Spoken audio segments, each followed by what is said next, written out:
sophomore, junior, those years, all you have seen on film, but watching him in games this year, do you think he's as decisive or as quick to pull the trigger, to run, or to hand off as maybe he has been in the past?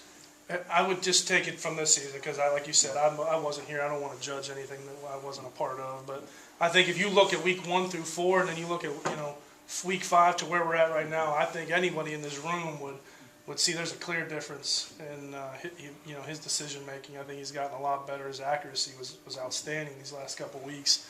But there's still a lot of things that we got to clean up, and he's a part of that. And the execution of multiple guys on plays is what's killing us. You can't play in this league and not execute your assignment at the level you're supposed to. And that's what's kind of disappointing. Again, we had a bigger challenge. We had a really good challenge we had to go against. In the previous weeks, we had really had done a nice job. And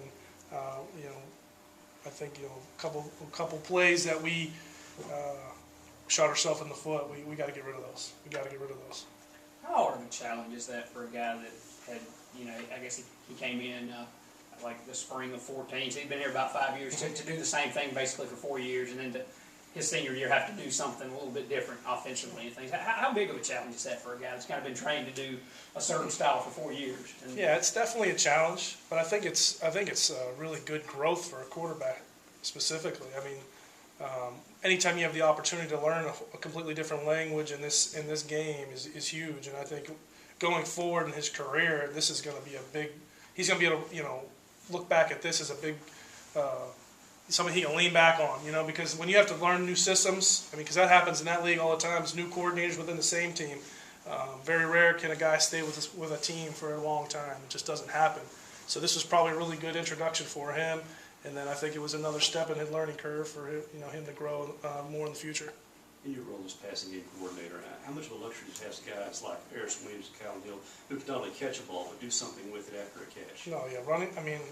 You're always looking for matchups, and those guys are difference makers with the ball in their hand.